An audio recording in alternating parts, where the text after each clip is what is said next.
So today I'm going to show you how to punch needle. I'm going to start by working with this piece. As you can see, I've already laid down some of these smaller colors. So typically with punch needle, I like to start with the more detailed colors first. So it would be like the darker green.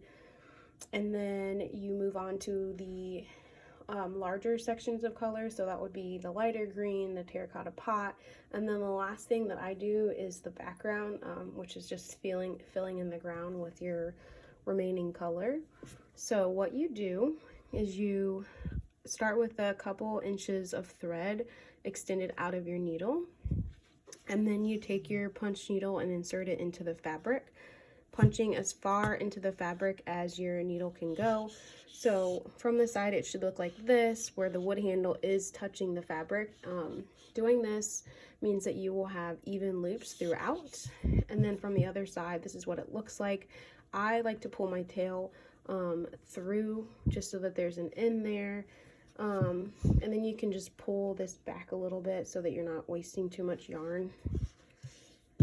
And from there you can also, when I first started out, I preferred to hold it with the tip of my fingers.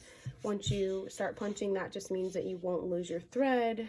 But because I've been punching so much with all these other colors, honestly, you probably won't have that issue as you get to your background color. So from here, you lift your needle up slowly. You should just have it drag slightly across the surface of your fabric and then insert it back into the fabric. You can hear the fabric punching, that's okay. It's just going into each of the holes. A general guide would be to punch every third hole. That'll give you a nice even look across your holes, across your stitches. I do think kind of having a slight unevenness is okay because it is such a hand done medium that it brings that human touch back into the sense of it being made. But that is completely up to you on how long to do your stitches. So you'll notice also as I change directions, I'm turning the frame with me. That way it's easier for me to keep stitching in the right direction. The front of your needle, which you can see here, should always be facing away from you in the direction that you're punching. Punch needle is meant to just kind of be a slow, rhythmic type of craft. So you don't have to go too fast. It's really just about getting that technique down, slowly but surely punching, making sure that you're going in even stitches and that your punch needle is going all the way into the fabric. You don't notice it as much on this side, but on the opposite side, if you're not punching evenly, then your loops will be at different heights, and if that is supposed to be your front, it won't be maybe as great as you want it to look with everything uneven. So as I said, I'll just keep turning. So just while we're here, because I did pull it out a little bit further, I can show you what happens if you pull your yarn out too high and then go into punch. You'll end up with like some pretty big loops. Super easy fix, don't worry. You just pull the needle back out, pull those stitches, and then you pull the thread. You can pull the thread from the back side in order to just pull that needle back down, and then you can start over and reinsert it into your frame. And now that stitch is fixed. So ripping out stitches is totally normal.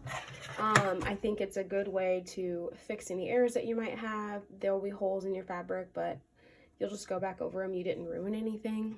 So in order to finish a stitch, because I don't want to go through here, it's a little bit too tight there, I like to flip it over to the other side, insert my needle here.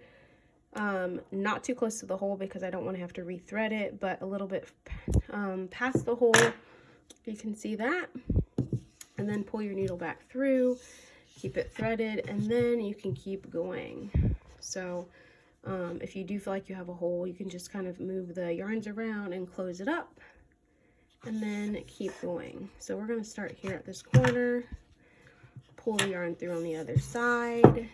Again, if that's a little bit too long for you, You can pull it back, hold it while you get started, and then start to do your punches.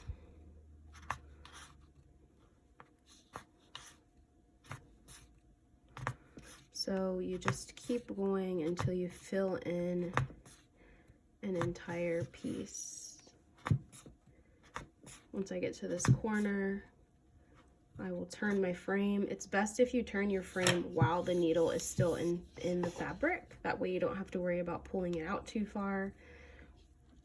Always check that you have enough a loose tension on your needle, because if you don't, then you'll pull out your threads as well. So I'm coming up on the end of my piece of yarn that's still in the skein. So you'll see here very soon that it's going to maybe start to rip out my yarns. So this is just something to pay attention to. I'm going to do it on purpose so you can kind of see what happens. So see, I don't have enough tension, so I tried to stitch, but now it's just going to pull them out because I don't have enough slack in my string. So make sure that you've got enough extra yarn kind of hanging past your needle. That way you don't run into any issues with tension.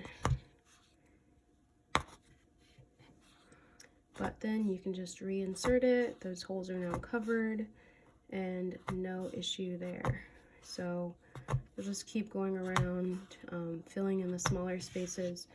I prefer to work in sections with backgrounds just because I think it makes it more manageable, especially if my plan is to kind of work on this intermittently. Sometimes I like to do it at lunch and then maybe come back in the evening and finish it.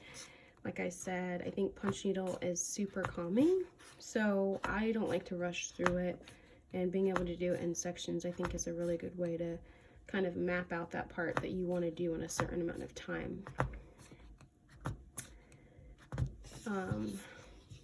Yeah, so that's pretty much everything you need to start punch needling. When you're set, you'll do kind of what I did when I ran out of space here. So you'll stop, you'll flip it to the other side carefully. Again, you'll see here's the hole right there. I'm going to cut it back here. That way I still have about an inch left. So when I pull it back through on the other side, my needle is still threaded. And that is how you start punch needling.